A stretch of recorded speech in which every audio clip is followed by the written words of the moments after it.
Microfono, microfono. Good afternoon or good morning to everyone, according to where you are, if you are in Europe or in the US.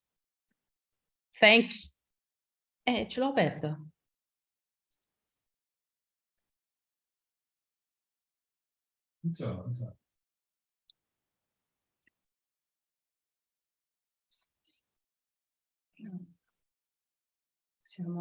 Sorry, little technical problem. Let's close this. Okay, better.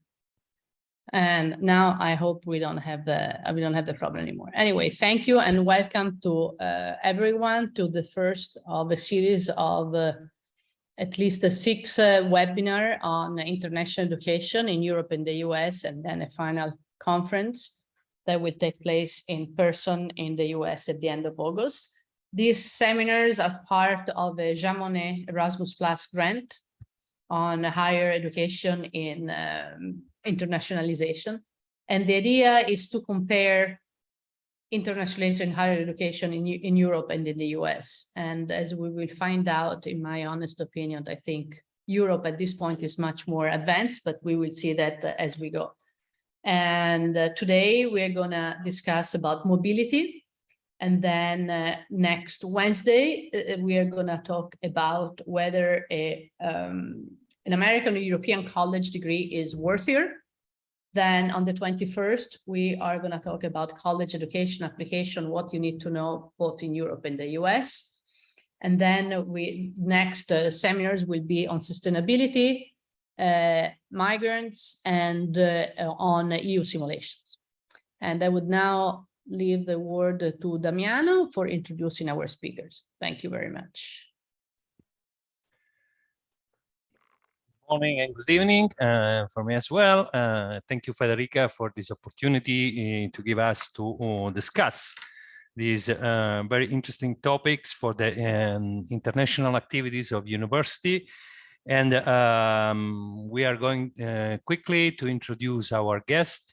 Let me start with Professor Filippo Bracci, that is the Vice Rector for Education at the University of Rome Tor Vergata. He is full professor of mathematics as well as director of the Department of Mathematics. And then Ms. Olga Krylova, that is an expert of mobility. She worked for a long time for different universities across Europe. And she's also member of, she was member of expert community in the EIA, that is the European Association for International Education, one of the most important associations in Europe for the internationalization of the university. And she's now working for E-Kvadrat Consulting and Media in Germany, and she's a very great expert on these topics. So thank you, Olga, to join us. And then Professor Gretchen van Dyke, that is the full professor of political science at the University of Scranton, US. Thank you, Professor, to be with us today. And Federiga Bindi, you know, that is the coordinator of this cycle of seminar and the head of this grant, and is a full professor at the University of Rome Tor Vergata in our School of Economics. And the last one, myself, I am a coordinator of International Relations Office at the University of Rome Tor Vergata. So thank you so much to all our speakers to join us, because I think that it could be a very interesting exercise to compare the two approach of the two areas of the world, Europe and the US. And I start quickly to give the floor to the Vice Rector of the University of Rome Tor Vergata, Professor Filippo Bracci. I just would like to remind to all of you that more or less all the speakers have about 12-15 minutes maximum, and just because this one is a online webinar, so please take care about the time. Filippo, the floor is yours. Thank you so much. Thank you very much, Damiano, and thank you also to Federiga for organizing this series of events and for coordinating the grant and this very stimulating subject. So, well, I will probably take less of the time so that everybody will be happy. And well, first of all, good morning or good afternoon, depending on the place. We are really facing a challenge about this mobility program, but also, I would say, to the teaching way we are going to elaborate in the future. And the two are very much related, I have to say. And this, of course, was a result of the pandemic.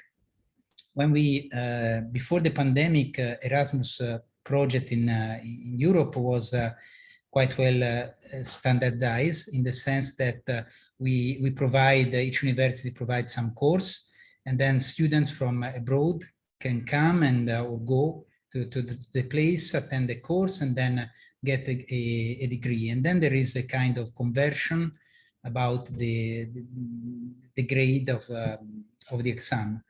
During the pandemic, we move to an online system.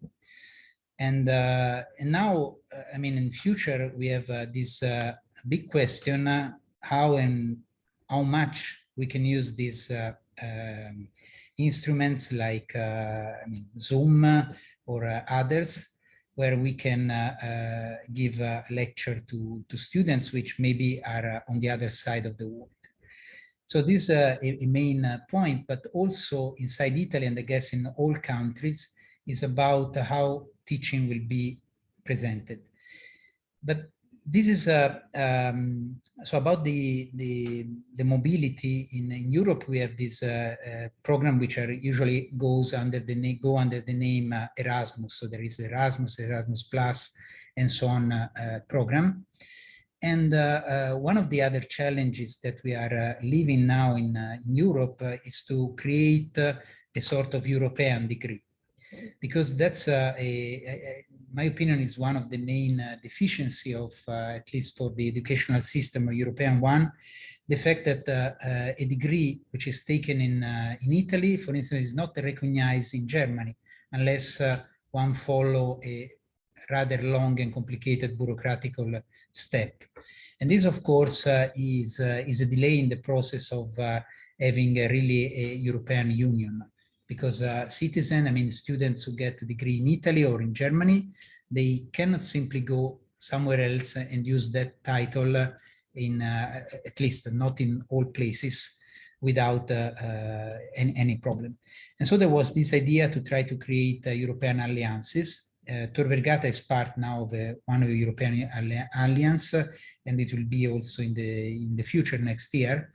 And then there was really stimulating challenges, because we have completely different systems in Europe, where there are not a unified way to present, I don't know, program in mathematics or in medicine or else. So there was first how to compare what is the right scheme to get to a degree. That's the main point, one of the main points. The second one is about the degree. We, in Italy, for instance, we use numbers from 18 to 30 to evaluate the exam, and then also for the final exams, while other countries, they have the a system which is much closer to the American one, which is A, B, C, D. So these also would present some difficulties. There are another problem in Europe, which is about the language. In Italy, the official language is Italian. In Belgium, for instance, it's French. They have to have, because I'm telling that because we were trying to do something to get some unified titles. So the simple one was considered to be the PhD, because PhD is much more flexible. But still for the PhD, it's not completely trivial. Because the PhD thesis in Italy, I mean, in Tor Vergata, one can write a thesis also in English, but in Belgium, to be considered as a thesis has to be written in French, which is not acceptable in Italy. So, I mean, even these are very, very little, I mean, things that one could solve quite easily, but there are a lot of these bureaucratic problems. And these become much more complicated going to undergraduate degrees. So these are really serious problems that we, as Tor Vergata, as all the other university, I would say, in Europe, are trying to elaborate the process to go in the direction to have a common degree in Europe.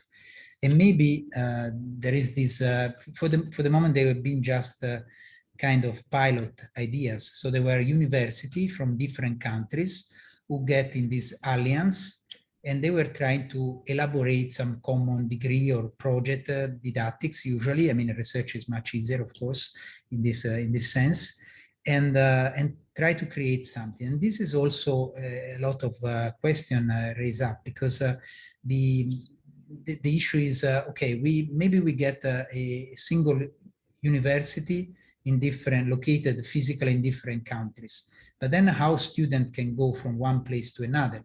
Of course, this is a cost. So we need investment, and also what is the most productive way to go to that point, and the possibility of using maybe an hybrid system could be one solution. Although this would create several different questions, because the hybrid system that we were forced to use during the pandemic was very good for the immediate emergency, but maybe in the long run is not the right way.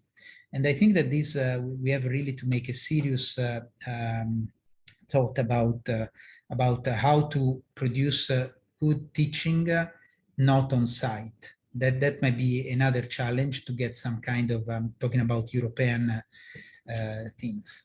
What I also would like to add is that fortunately during the pandemic, of course, as it is reasonable, there were much less students incoming or outgoing to other European university. But after the pandemic, fortunately, the number of students raised up. So here I have some data, but then probably Damiano can give much more information on this technical point of view. So for the 2020-2021, we had 240 students incoming in Tor Vergata from other countries outside Italy.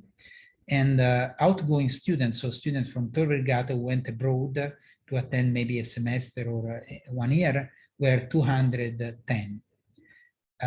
While in the previous, of course, in the previous period during the pandemic, this number drastically went down. And also they were going to the US, because we are now discussing mainly US and Europe. I mean, so I'm talking about the statistics from Tor Vergata. We had 7 outgoing students, 7 students of Tor Vergata went to the US, and 3 students incoming from the US to Tor Vergata. While 1 year ago that we had 9 outgoing students and no incoming students. This is clearly related to the pandemic. Before the pandemic, the number of students were around 20, the outgoing, and something maybe an average of 5, 6, the incoming students from the US. So even in this respect, I would say that at least from the Tor Vergata point of view, there are more students who are going to the US than the US students who would like to study in Tor Vergata. In Europe, of course, is different and depends mostly on the area. Summing up, as I said, I don't want to bother you too much. I think that we are facing now in Europe, but probably in all over the world, different problems which are going to the same nature. So how to get mobility in the appropriate way for students, to encourage students move, which is very important, in my opinion, to have a different vision, not only for the subject they are studying, but also the different way of living in one place and the other, so that they can compare, they can get citizen of the world, which I think is very important nowadays. And so how can we do that? Both from a formal bureaucratic point of view, which, as I said, is very complicated, but also from the more substantial point of view. So can we really use this electronic instrument to provide maybe courses in some place, so to have a reduced mobility in presence, but then to be able to select and attend courses from different sources? Or this is something that is not, in the end, won't be so good as really move from one place to another. So I think I can stop here, and thank you very much. Thank you, Professor Bracci, Filippo, and you raised very interesting point that we can touch in detail later on, as the hybrid system that the pandemic foster with the use of the technology. You also touched the flow that is more important from Europe to the United States, but not vice versa, and many detailed situation related to the program, the mobility program itself, related to the recognizing of the degree, and as well as the exams that students made abroad. And with these very forward-looking idea to have a European degree, that the EU Commission and the member states starts with this experiment and exercise of the European Alliance, that in the future we hope and wish that have a really huge and free mobility everywhere in Europe, to have one degree that is recognized in all member states, because according with the Bologna process, the idea was to facilitate the interchanging and the mobility of students, to facilitate the recognizing of the exam abroad using the system of the credits that compare more or less the different program. But as well as there was this freedom to the member states to use to engage the program in a different way, in a sense that we had in Europe different countries that use the 3+1, 4+1 program, sorry, and the other country that adapt the system 3+2, that in some way facilitate the recognizing of the exam, so the exchange period, but it makes very complicated to use other tools of internationalization, like the dual degree, of the joint degree, or some other program like this.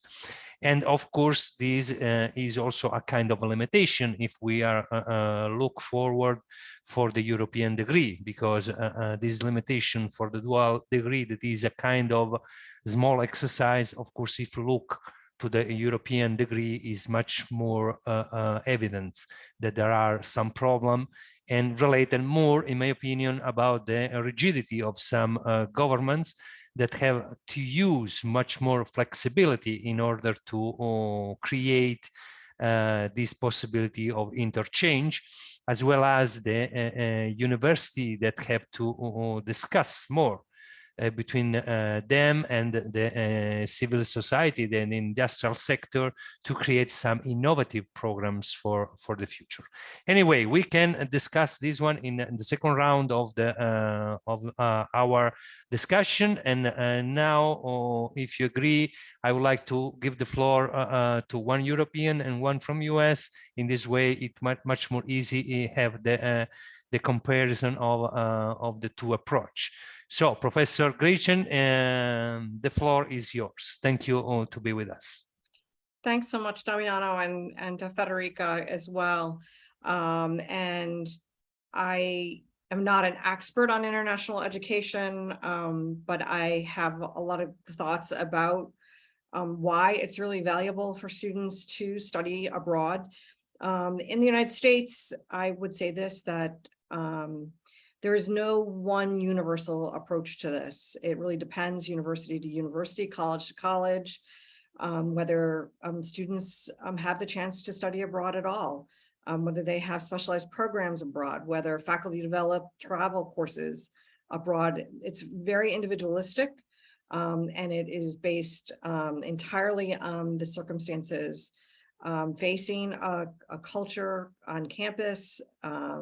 It depends on individual faculty who want to lead opportunities, and more too, universities, colleges and universities in the United States over multiple decades have developed bilateral agreements with individual institutions, for instance, in Europe, that allow our students to participate.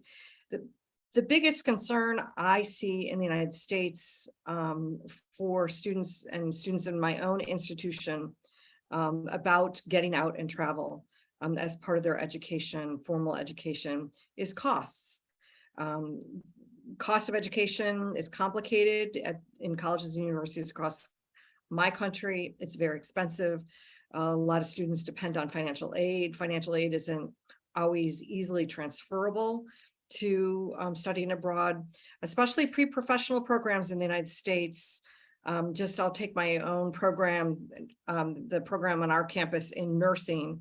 An undergraduate degree in our nursing program literally allows a single semester window of opportunity for a student to study abroad. There's the second half of their sophomore year, because of the requirements of their major. And the demands that are placed on the department to meet accrediting challenges and certifications of the degree itself. Students don't have a lot of flexibility in some programs. In my own experience, my own political science program, we are much more flexible, and it really depends upon the individual students. And I'm going to offer just a little bit of experience on my own and how I try to help students see this. And let me just mention here, the late 20th century, early 21st century feminist theorist, Cynthia Enloe, who talks about women and the role of women in international relations. And she argues, her base level argument is that the personal is international and the international is personal.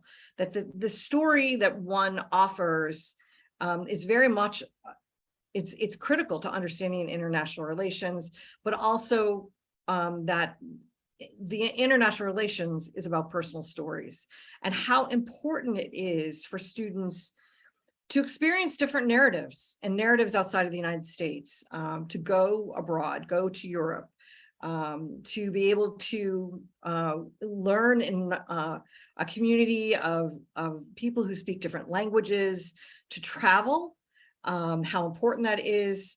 Just in these last, I've done a fair amount of travel myself. So in some ways, when I talk to students about my love of the international community, it's in part because I've mixed my study of international community, of the global arena, with my own travel experiences.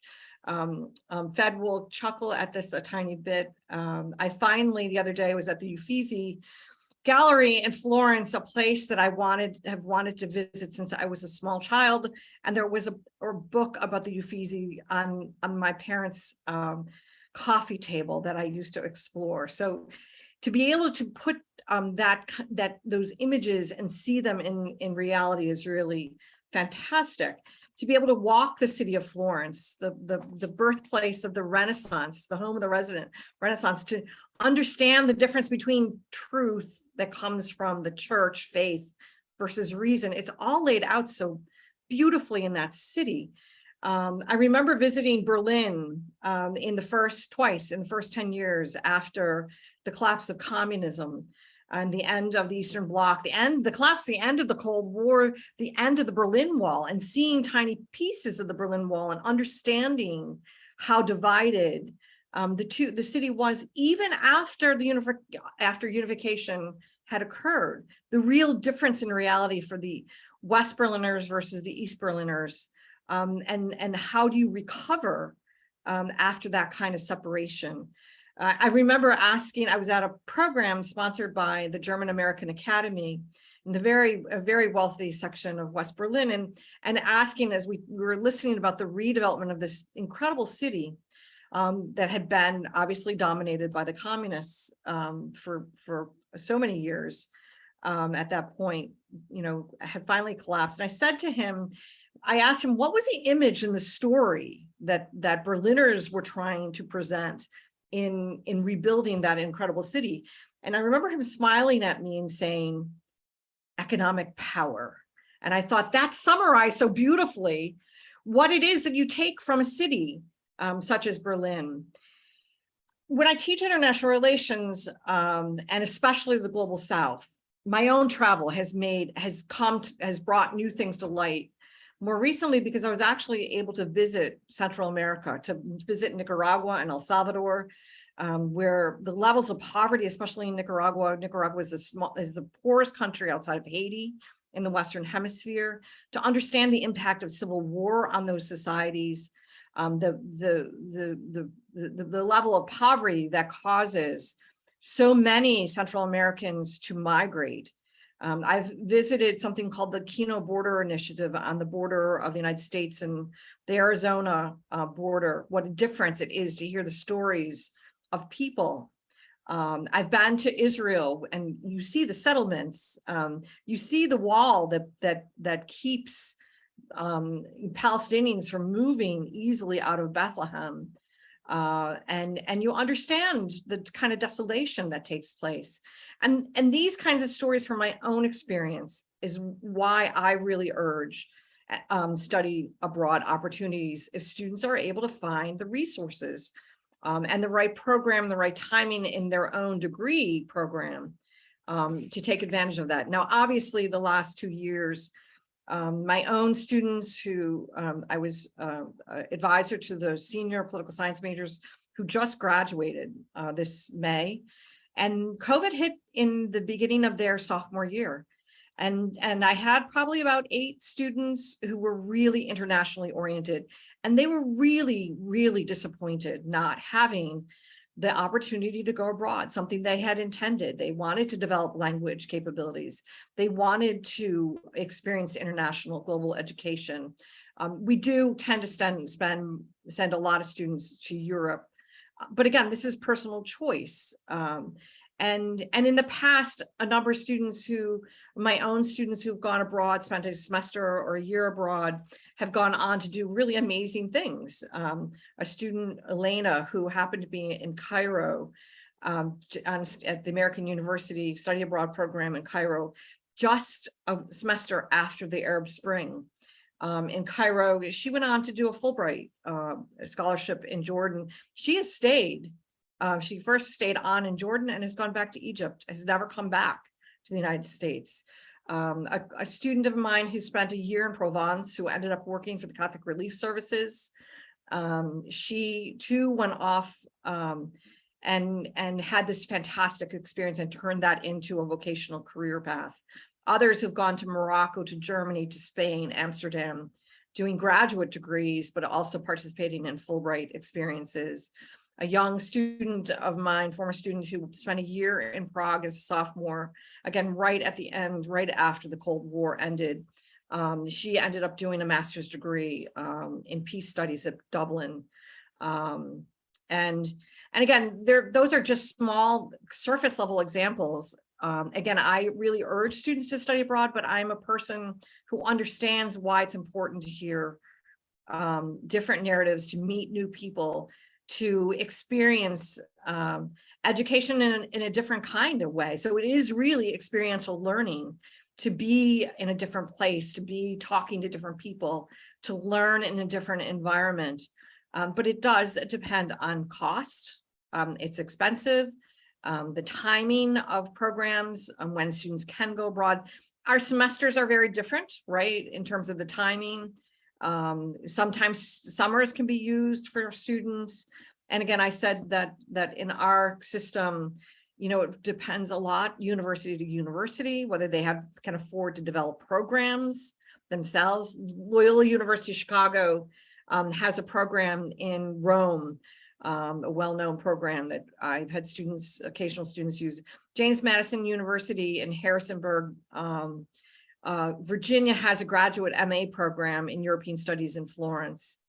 And quite frankly, it really depends, university to university, campus to campus, and what kinds of choices, the costs. The impact of having students go abroad in an institution like mine means that I don't have those students in my classes. And so the expense has to be, the transfer of money has to be worked out so that the University of Scranton doesn't lose on having students choose to go abroad. So all of these are a concern. And quite frankly, I think American students in particular, in our own educational environment, are not encouraged to learn languages in the way that languages are encouraged in other countries, and certainly in the EU, where it's not unusual to have people who are well-spoken in multiple languages. And students are a little bit frightened by that idea. But once I personally have a student who is excited, I say, go, find a way to go, and we'll support you and welcome you back and integrate your experience into your educational future. So I hope that gives you a sense of how I see this. And I think many of us who teach global affairs in the United States see the opportunity to go abroad. Thanks. Yeah. Thank you, Gretchen. It's interesting what you say, that underlines some aspects that is element of criticity related to the if I can use this word, a conservative approach, in a sense that what we have seen in the US, that there is no an input from professor to give to the students and the youth person international orientation approach, in a sense that, as you mentioned correctly, the semester is a bit different between US and Europe, and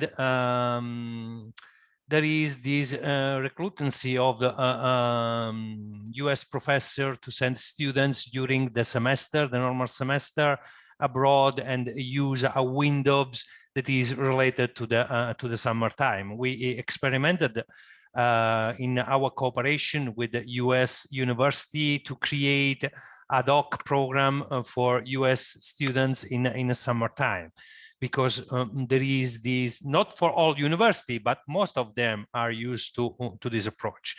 As well as you underline some benefits related to the mobility, the example that you mentioned related to the involvement of the culture of tradition and the approach of another culture, another countries, is quite important for the students, for the background of the students, and for the future of them, as well as another elements that is differences element is related with the financial sustain to the mobility, because of course the physical mobility has some cost. In Europe, we have much more program of a scholarship that finance the students, so allow them to make this experience abroad.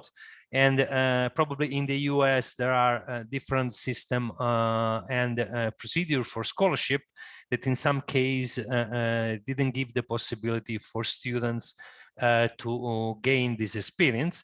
And this one is linked also, this aspect, to one of the aspect that Filippo mentioned at the beginning, that was related with the these new tools, that technological tools that the pandemic foster, probably gives much more inclusion in terms of mobility for that kind of students that are not eligible for the scholarship, so can in such way made an experience, an international experience, also remain in their own city, own university.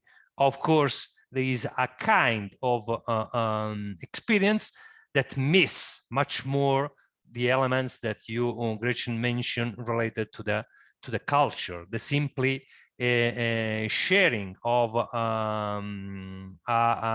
an experience, or to get a coffee in a bar with other people that coming from different countries is a value added that students can gain and probably understand later what is this value added.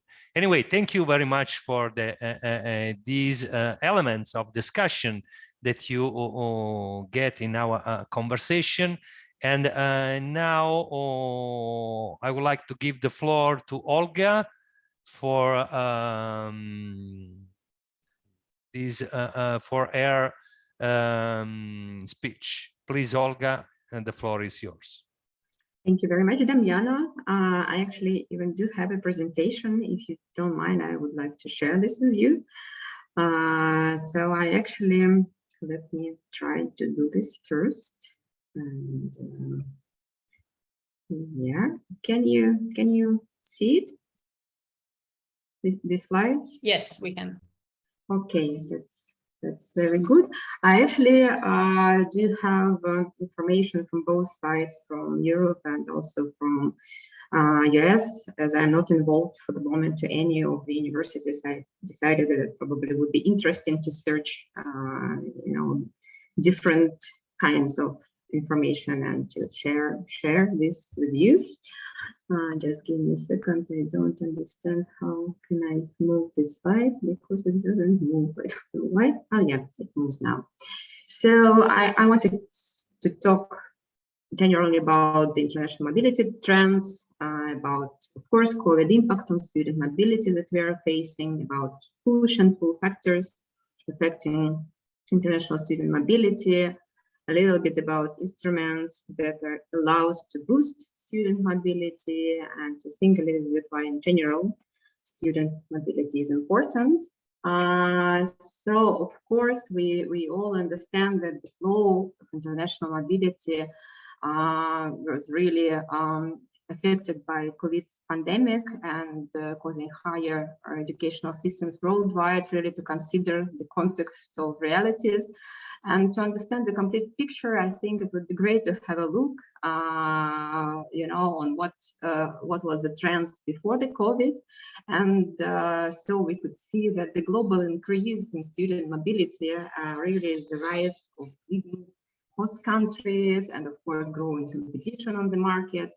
And according to UNESCO data for 2020, the total number of international students actually cross the border to pursue international educational experience reached 5 to 6 million in 2018. And it's really huge growth, but the most of the growth, 1.5 million students, took place actually in the last five years. It might be interesting to see. There are, of course, several factors that, and even more than is mentioned here, but those ones that I want to tell about, that the first, the student demand for higher education really increased, and some countries that really have not had enough capacity in their higher education. So educations, in order to meet this demand, pushing students to look for opportunities abroad. Second, the developing countries really where the wealth also has increased. The growing middle class can now afford an education outside of their countries, and really starting to be such kind of a driver and building the trends in it. For example, in Asia, the middle class is expected to grow from 600 million in 2010 to more than 3 billion in 2030. To represent 66% of the total global middle class population. And this is a very big and serious trend. And the third, of course, is technological developments that made it easier for students to travel abroad. And also, while still maintaining quite easily their connections with friends and relatives in their home country online through like different communication tools. Here on the slide, I put some leading host countries for the international students, and the number of students has grown for the last 20 years. The destinations also has shifted and shifting at the moment, but nevertheless, United States in 2000 and also today remains the leading host country, and after United States, we can see United Kingdom and Canada. And while the proportion of international students going to United Kingdom has actually decreased by 4% in the last 20 years, so for Canada, it's actually increased from 2 to 9%. And also notable that this there is a big increase in international students going to China. Besides that, that is not mentioned on the slide, Japan is actually perceived as a really evolving destination for international students. So it has around 180,000 international students for the moment, but they are aiming at 300,000. And also the Malaysia, Singapore, and India are also starting to become an emerging student destinations. And these three countries actually combined about 12% of global market share overall. So these are the top places of origin of international students, and China is leading here with almost 1 million of students. And the top 5 host destinations of international students from China, which is about 90%, they take host about 90% of Chinese students, are United States, Australia, UK, Canada, and Japan. And India goes after it. But well, overall, Europe actually is the second largest region concerning sending international students. In total of 23% is there.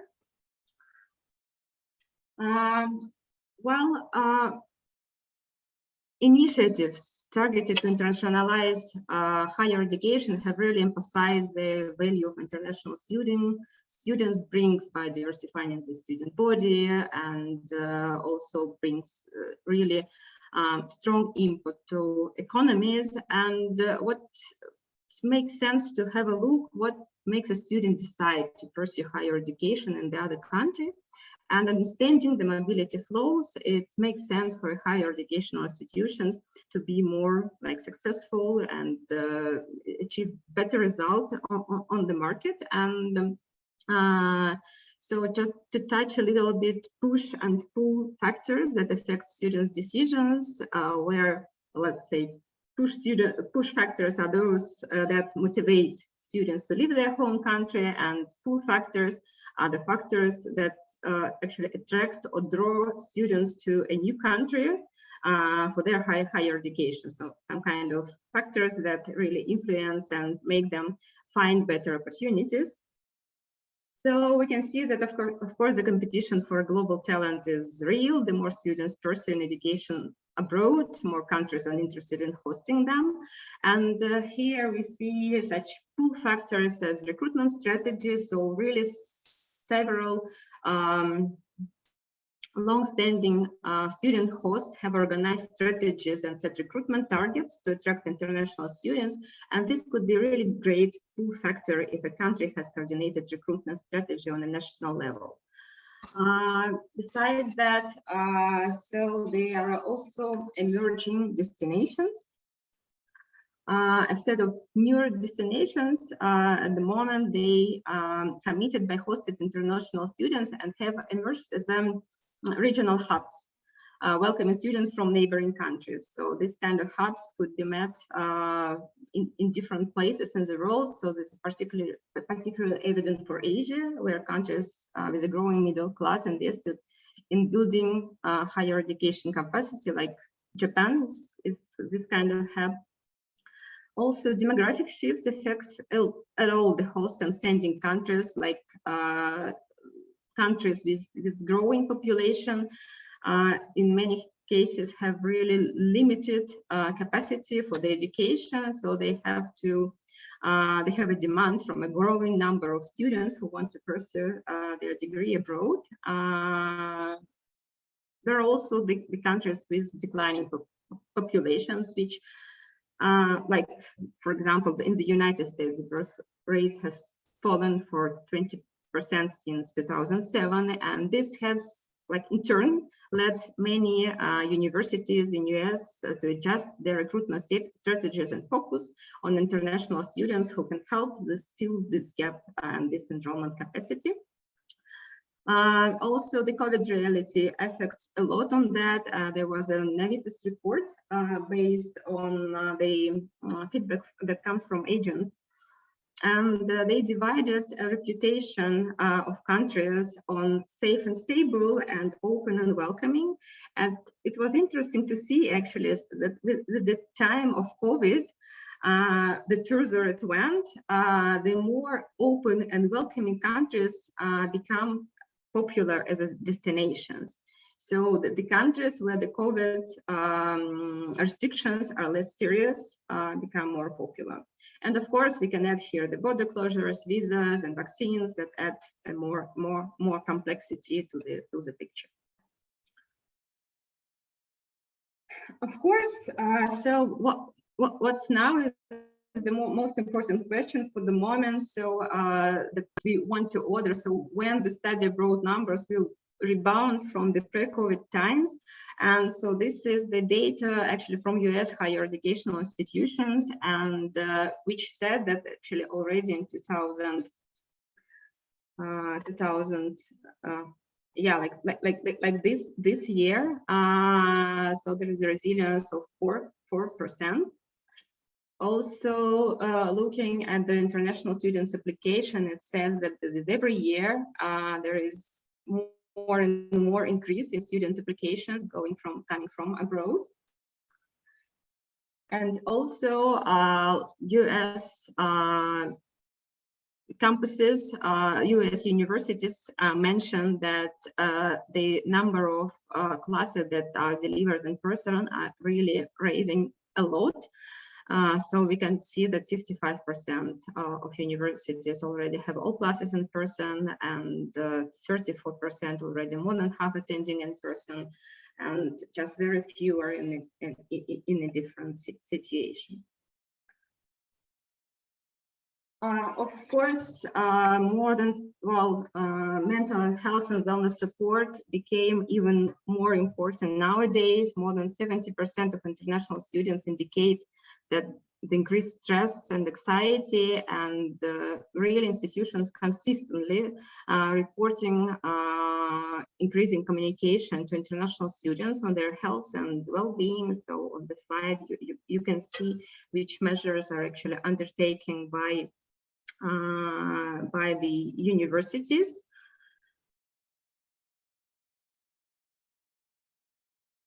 And so that the separate situation on the Ukrainian crisis really led like a huge number of refugees fleeing to neighboring countries, and more than 7 million actually displaced people.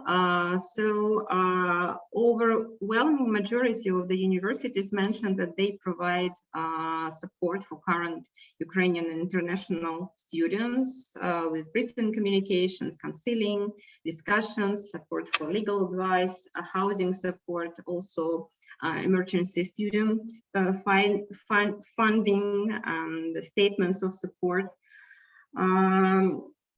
Many of them mentioned that they provide mental health counseling to the student, and also group discussions with Ukrainian students and students from other countries on campus. What was also surprising to see in different reports, that despite of ongoing conflict between Ukraine and Russia, many universities in the US specifically continue to provide equal support both to Ukrainian and Russian students, because they consider that so most of the students, and they see it, disagree with the current situation, with the governmental actions, and as such, they continue to provide equal support. But on the opposite, most of the agreements between universities were suspended. That was also mentioned. So generally, if, well, of course, we understand that there could be different types of international student mobility, and if to, and yeah, and also like development of short-term mobility, like going for an exchange for a semester or a faculty-led programs that are really well known in US, really often recruited to internationalization strategies of the universities. And in this case, it might be important to think about instruments that could boost the international mobility. Of course, there is a financial support, so we already spoke a little bit about Erasmus. There are a number of national foundations in many countries that also provide financial support and scholarships for outgoing and also incoming international mobility. Many universities take decisions to provide scholarships for outgoing and incoming students who come to their institutions to boost the motivation for students to go abroad and come from outside. And so the specific things which became more common nowadays is the financial support and advocacy for international students by institutions and organizations globally as an emergency funding for the COVID-related complicated situations. And I had a look on the American and also German surveys where it was said that more than 40% of higher education institutions in both countries provided emergency student funding in spring 2020.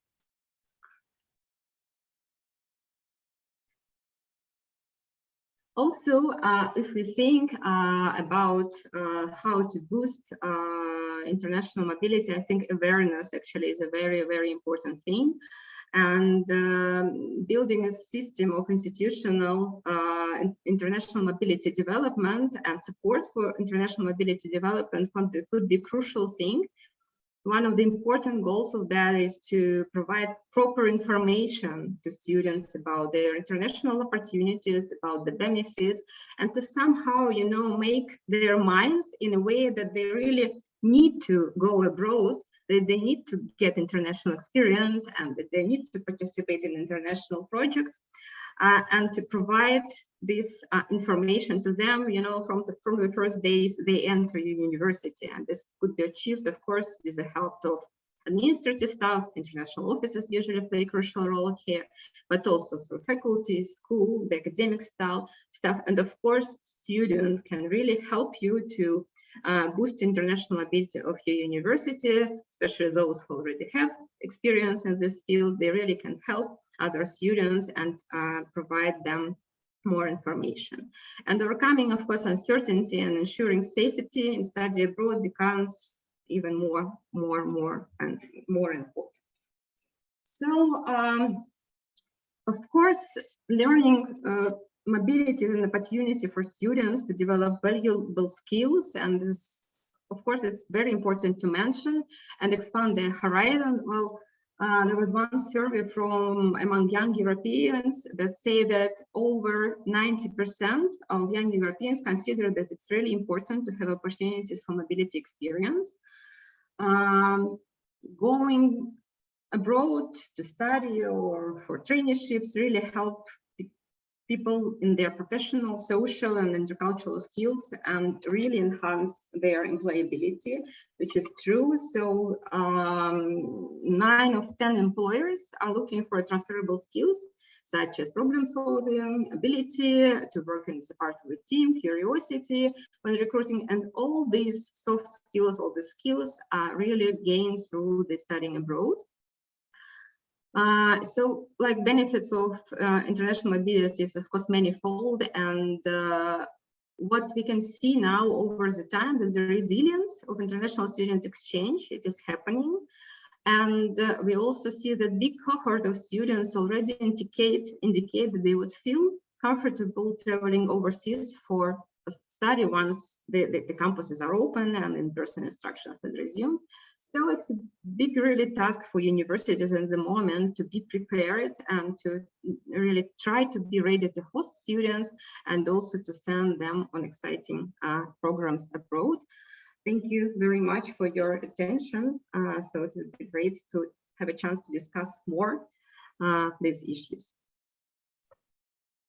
Yeah, thank you. Thank you so much, Olga. You touch different items that I think each of them needed a specific webinar or seminar to be to go in detail, starting from the growth of the emerging countries in terms of quality of teaching, because a couple of years ago, no one say that I want to go to have an experience of exchange in Asia, in China, or in Vietnam, or in South American countries. But nowadays, we have seen in a couple of years completely change this possibility, and they attract many students in terms of exchange.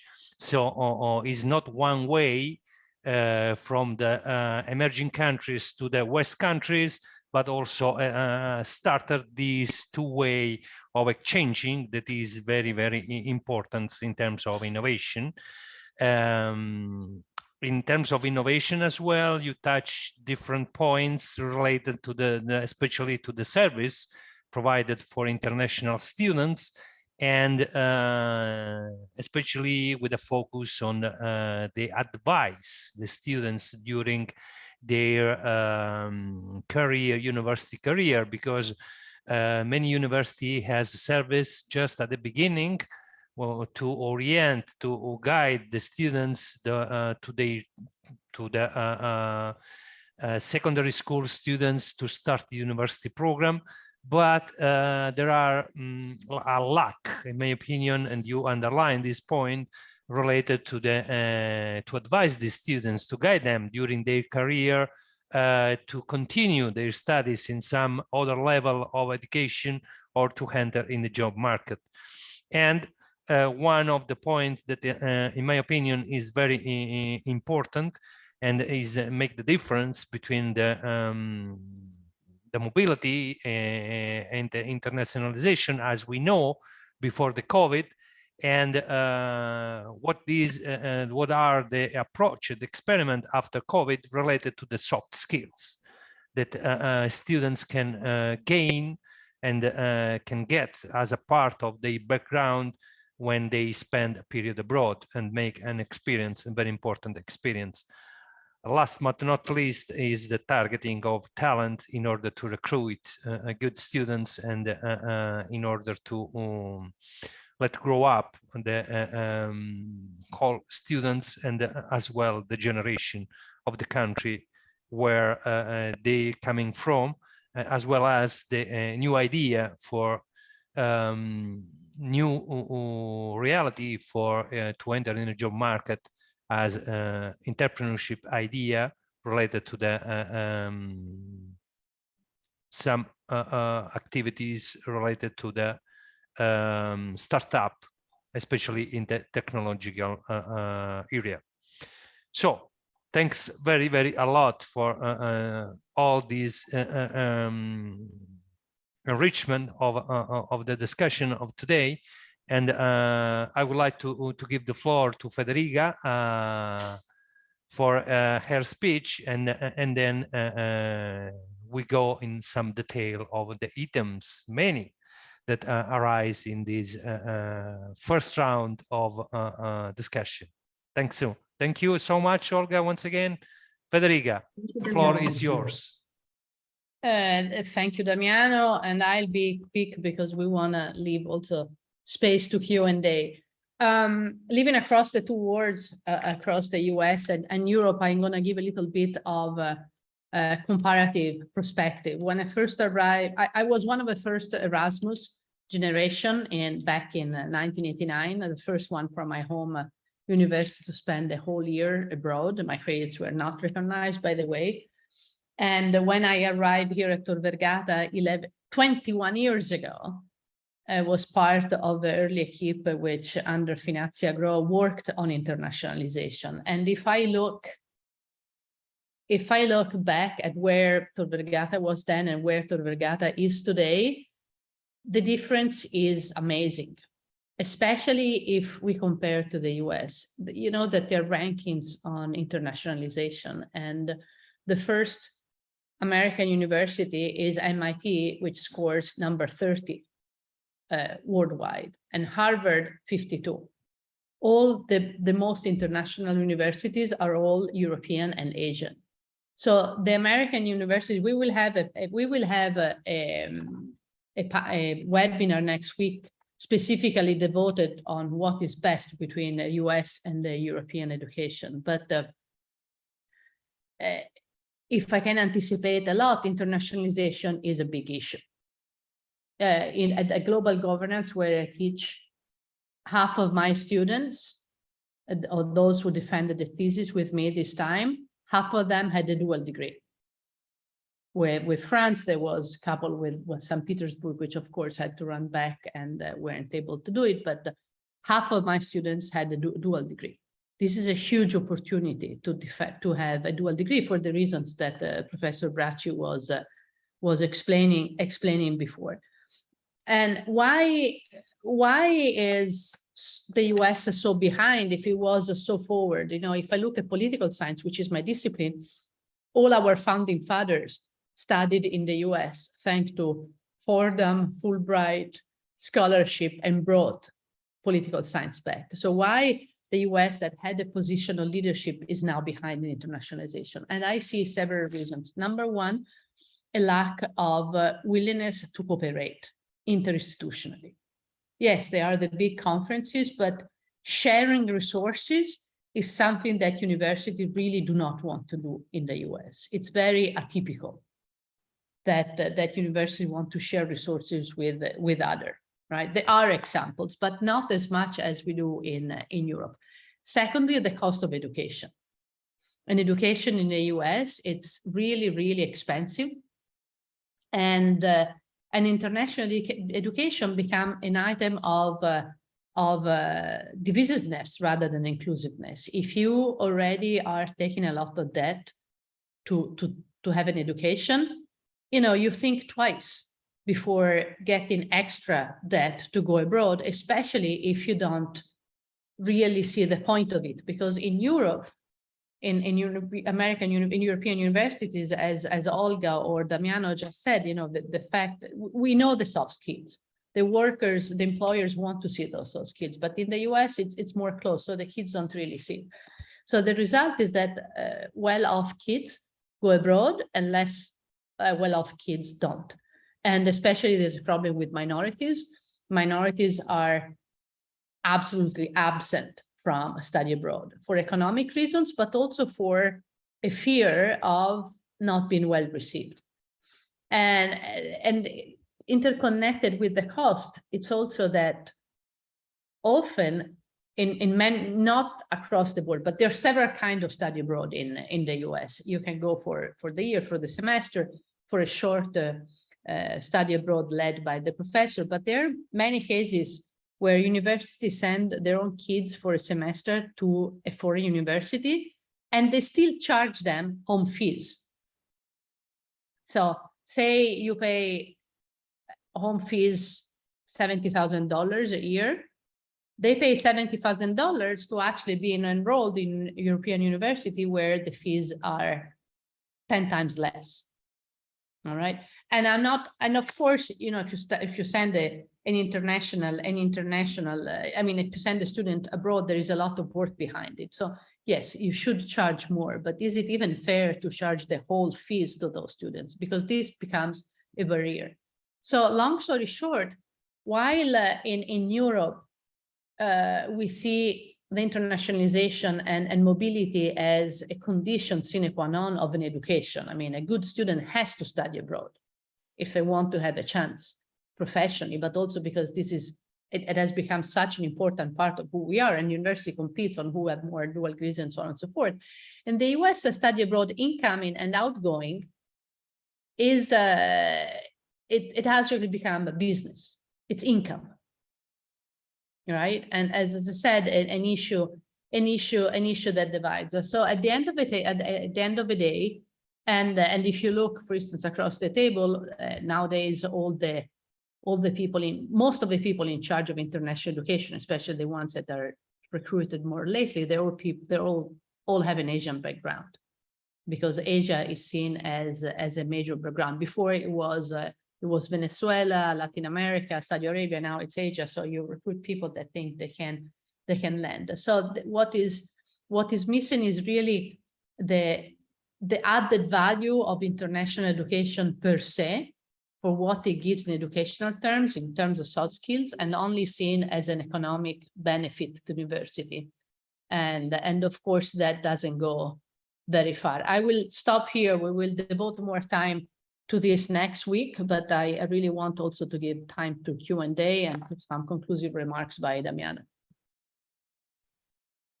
Thank you, Federiga.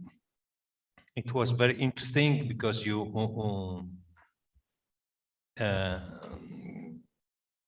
get a link with the other speech, and in some very interesting items related, first of all, to the flow of the students from US to Europe, related to some elements that in the future we can have this kind of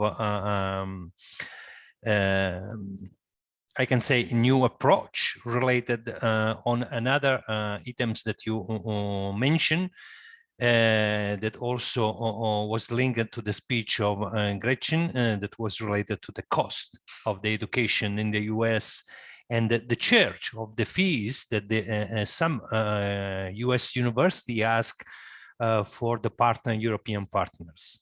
It was one of my main tasks to discuss and negotiate with a US partner in order to avoid this extra charge for the students in exchanging. And it was very hard, not easy to this.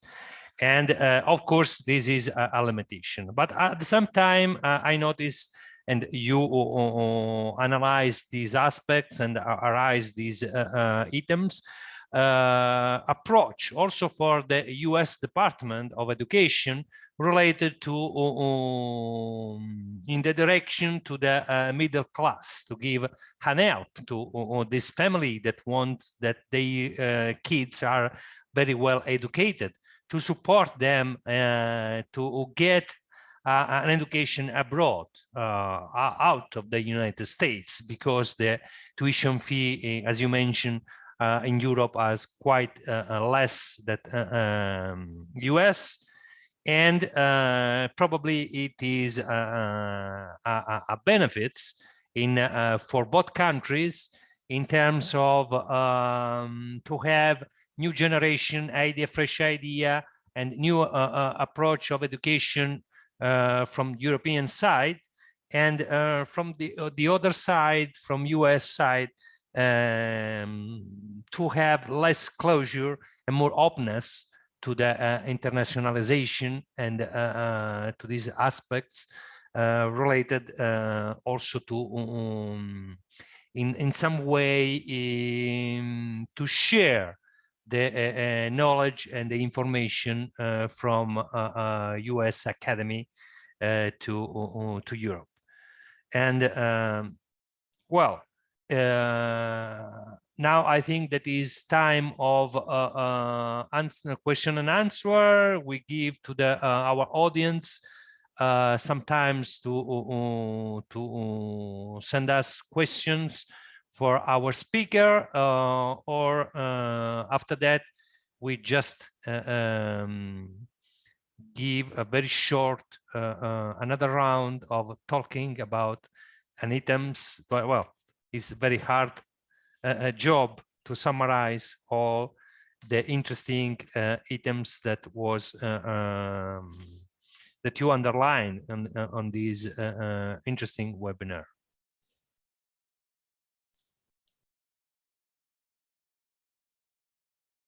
Now, while we're waiting, so for the panel, for the people listening from home, if you want to ask a question, you can write it here in the question, in the questions. While we wait for this, does anyone wants to react to each other's presentations? Let me just say this, that first of all, I'm really glad to participate and to talk with a group of Europeans who I think have really underlined so well the kind of the institutional questions and structures that have to be put in place to allow students on either side of the Atlantic to take advantage of opportunities. Olga, I was really impressed with the way you structured your presentation, and towards the end, what the value added, the array of skills and the powerful experience that really provide lifelong opportunities for learning that go beyond simply skill sets, but just change, are life changing.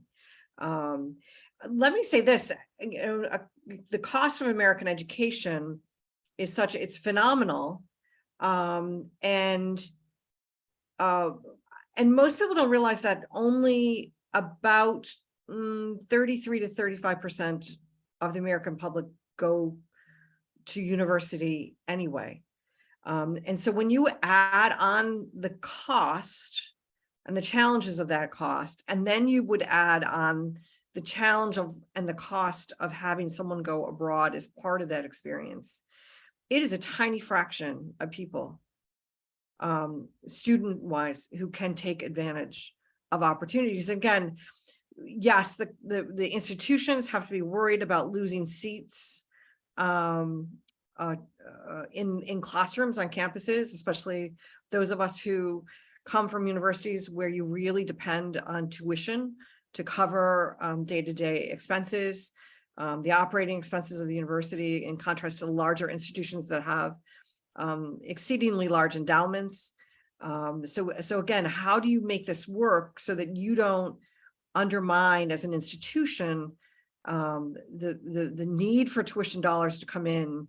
And so again, students, these institutional agreements across the Atlantic that American universities, allow students to go abroad, but paying home fees when it would be less expensive actually to enroll separately. So again, all these institutional structures have to be worked out in order to take advantage and to get the value added that Olga so beautifully articulated.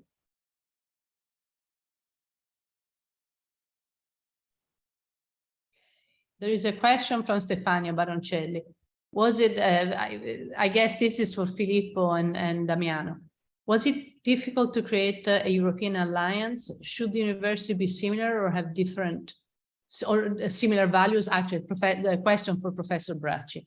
And you should know that Professor Baroncelli used to be deputy rector in Bolzano, is still a full professor there, very involved with internationalization.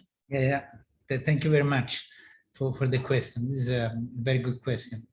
Well, it was difficult. It is difficult because we have a lot of to face a lot of bureaucratic problems, first of all. Then, I mean, the idea was to single out some common value, something which could be useful for all the universities which participate to the alliance. And then we try to find a way to go on this direction. Now, I have to say that the university are not, they don't have to be similar in the sense the size or the number of students, or I mean, this is not really important. The main issue is that they should be committed as much as possible to the alliance completely. In the sense that in fact, this was a problem that we found out, was that if this alliance in the end is just related to a small part of the university, then it will not work. It won't work out, because the reason is that it's really demanding to be part of the European alliance, especially for the administrative staff and technical part, because we have to exchange a lot of material, and I mean, for student courses and so on, and most of them, as I said, is a really bureaucratical issue and administrative part, and then professors. So so the problem is that if not all or almost all the university, I mean, in terms of departments and especially in the departments, and also professor, feel to be involved in this European alliance, then it's going to be really complicated to make it work. So I think that in a sense the university should be not really similar but complementary in such a way that the project that one try to elaborate could contain the most part of the university. That's, I think, is the really important part. I mean, that was our experience. Thank you. And there is a question from Beverly Barrett. Beverly actually wrote her PhD thesis on the Bologna process at the University of Miami. And she's asking, please comment on the importance qualification accreditation by discipline as well as rankings. Is the emphasis similar or distinct between Europe and the US on accreditation and rankings of universities? How is this ranking dimension a factor for student mobility in study abroad? Thank you.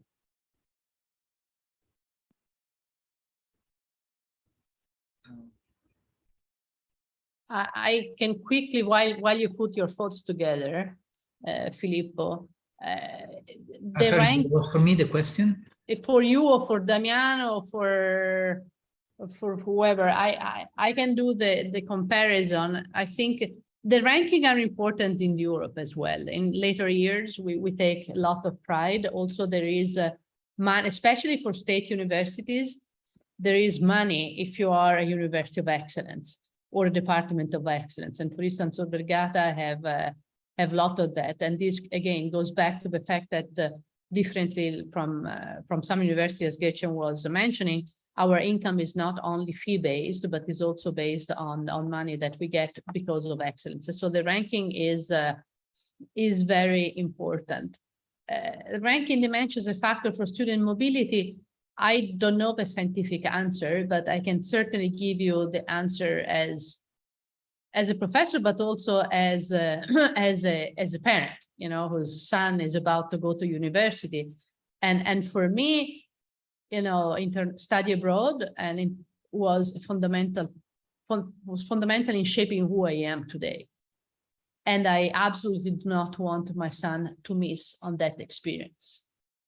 And so it's in evaluating whether he should study in the US or he should study in Europe, that is certainly a part of a decision. And we increasingly see a number of Americans who come into Europe studying, more than for undergraduate, for instance, more than in past years. But maybe Filippo or Damiano want to comment more on this. Yeah, I might add the following. I don't have really a statistic for the university, but this is a phenomenon that I observed in the past. The choice of enrolling on a course is not completely, but partially based also on some of these rankings, so they are important. Most of the students, I mean, I'm talking about local, so not about mobility, but most of the students who are coming here in Tor Vergata, for instance, they do for logistic reason, because it's the closest university. But there are now an increasing more and more number of students who are coming to Tor Vergata because of this ranking, because we have a certain evaluation or something. And this also is true for students who are coming from abroad, not in this mobility program, but just to enroll, so to start the study. Then this is very important. While for this Erasmus mobility program, they are mostly based on professors. So the point is that it's usually is the professor or the professors of the class or the course who suggests them where to go and which kind of experience, and of course then they apply. So, and of course this base, I would say that there is probably a discrepancy between these rankings, which are well, sometimes they're made in one way or in another, so they're not even scientifically, I'm talking as a mathematician now, they are not probably so correct in many instances. But anyhow, so then at that level for mobility, or even for PhD, where the mobility maybe is that there are a lot of mobility for PhD students as well. These are mostly based on the professor, and there the professor, they don't really look to these rankings, but they know, I mean, they personally know, or because in their subject that place is more renowned than others, and so on and so forth. So I think that there will be these rankings in Italy are very important for fundings for the university. They are important for first enrollment, but probably they are not so important for this mobility during the course. Thank you. Damiano, you want to do some last remarks since you're so good at that? Because then I think we well passed the time that we said we would pass. Yeah, so I just comment an additional comment to what Filippo said, that I completely agree with his comment related to the rankings and the input to the students that already are enrolled in the university, and that is students in mobility have not a look to the rankings, but just they discuss with professor where is much more better for them to go. It's a kind of advice that is one of the elements that in such way, not formalized, are part of the education, because is an input to be critical, to have a confrontation with your professor, and to have a judgment and a suggestion and from who has much more experience on that. I am very happy for this webinar, because many you touch all your presentation was very interesting in such different way. You touch many items very important for the internationalization, and as I mentioned in one of my comments before, each of them needed a separate and more deep webinar on seminar in presence to discuss in much more detail these very interesting and important element that is, we can say, at the moment in the internationalization are hot topics. And I would like to close this webinar not with as usually happens as a summary, but with a kind of question for all our speakers to have your opinion for the future of the mobility. And I create the question in this way. Before COVID, we know the mobility in such way, in a sense that the physical mobility was the best one for many reasons. Especially for the soft skills that the students can gain and for the background they create with the international experience. Before COVID, there was starting the discussion on what it could be the future of the mobility, to foster it in terms of what is called virtual mobility. And we know that virtual mobility is something different, that provide online program, distance learning program for students, as happens in this moment of pandemic, in a crisis moment that was requested for the university and all the other educational institution to react very quickly to this limitation for the education of the students, but it's something complicated and more interesting in a sense that involve professor a lot, less the staff, because they have to create a program together, they have to create classes together, one after another, in the same time, in a different time gap, if you involved other colleagues from other countries, and to create a kind of exercise practice or labs for students to give them the possibility to interact and join and work together, attend classes together in a distance. These all are preparatory job for the physical mobility, and in a such way is a kind of hybrid that could be useful in terms of involving students, much more students, that has no possibility to afford some cost if there are no scholarship available from one side, and from another side is much more inclusive. But the price that they have to pay is related to the missing the soft skills in such way, and the whole that is related on it. So I would like to close this seminar with your opinion about this kind of future mobility in such way, and what you think that will be the future of the mobility according with all these elements.